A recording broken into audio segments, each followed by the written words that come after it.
और भी बहुत सारे लोग खड़े हुए थे।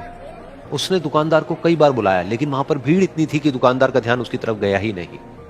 और फिर उस बच्ची को थोड़ा सा गुस्सा आया तो उसने अपनी मिट्टी की गुल्लक लेकर के वहीं काउंटर पर जोर से रख दी, जिसके बाद में जो दुकानदार था और जितने भी लोग खड़े थे वो सब उस बच्ची की तरफ देखने लग गए।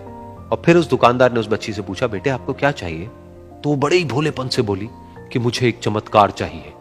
ये सुनकर के दुकानदार को कुछ समझ नहीं आया, ना ही वहां पर जो लोग थे उनको कुछ समझ में आया, और सब उसकी तरफ देखने लग गए। फिर दुकानदार ने बोला, बेटे चमत्कार तो यहां पर नहीं मिलता है। तो बच्ची को लगा कि वो उससे झूठ बोल रहा है, तो बच्ची ने कहा कि मेरी गुल्लक में बहुत पैसे हैं, आप बताओ आपको कितने पैसे चाहिए, लेकिन मैं आज यहां से चमत्कार लेकर के ही जाऊंगी। तो वहीं काउंटर पे एक और आदमी खड़ा था, उसने उस बच्ची से पूछा कि बेटे क्यों चाहिए तुमको चमत्कार? तब उस बच्ची ने अपनी कहानी बताई कि अभी कुछ दिन पहले मेरे भाई के सर में बहुत तेज दर्द हुआ, तो मेरे पापा मम्मी उसको हॉस्पिटल ले गए। उसके बाद कई दिन तक मेरा भाई घर नहीं आया। तो मैंने कई बार अपने पापा से पूछा, लेकिन उन्होंने मुझे कुछ नहीं बताया। उन्होंने बार बार यही कहा कि वो आ जाएगा, वो कल आ जाएगा, वो कल आ जाएगा, लेकिन वो आ ही नहीं रहा था। तो मैंने देखा कि मम्मी रो रही है। अब पापा मम्मी को कह रहे थे कि उसकी दवाइयों के लिए और उसके इलाज के लिए जितने पैसे चाहिए उतने मेरे पास में नहीं है, अब उसको कोई चमत्कार ही बचा सकता है। तब मुझे लगा कि अगर मेरे पापा के पास में इतने पैसे नहीं भी हैं तो क्या हुआ, मेरे पास में तो है। तो मैंने जितने भी पैसे जोड़ रखे हैं वो सारे लेकर के मैं इस दवाई की दुकान पर आई। फिर उस आदमी ने उस बच्ची से पूछा, कितने पैसे हैं तुम्हारे पास में? ये सुनते ही उस बच्ची ने अपनी गुल्लक उठाई, जमीन पर फेंकी और तोड़ दी और पैसे गिनने लग गई। बाकी सब लोग खड़े होकर के उसको देख रहे थे। थोड़ी देर बाद उसने सारे पैसे अपने हाथ में इकट्ठे किए और बोली, मेरे पास में पूरे 19 रुपए हैं।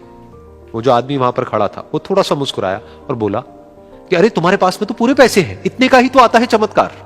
ये सुनकर के वो बच्ची बहुत खुश हो गई और बोली कि चलो मैं आपको अपने पापा से मिलवाती हूं। बाद में पता लगा कि वो आदमी कोई आम आदमी नहीं था, बल्कि एक बहुत बड़ा न्यूरोसर्जन था, और उसने सिर्फ 19 रुपए में उसके भाई की सर्जरी करी और कुछ ही दिन बाद वो ठीक होकर के घर वापस आ गया। फिर कुछ दिन बाद वो बच्ची, उसका भाई, उसके पापा, उसकी मम्मी चारों एक साथ बैठे हुए थे और बात कर रहे थे। तो उसकी मम्मी ने उसके पापा से पूछा कि अब तो बता दो ये चमत्कार आपने किया कैसे?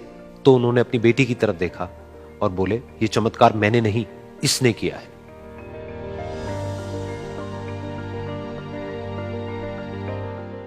तो यहां पर एक बहुत बड़ी बात है जो हम उस छोटी सी बच्ची से सीख सकते हैं कि जिंदगी में कभी कभी ऐसा होता है कि हमको कोई रास्ता नजर नहीं आ रहा होता है और हम लोग हिम्मत हार जाते हैं। तब हमारे अंदर एक बच्चा होता है जो कोशिश करने से कभी भी पीछे नहीं हटता है।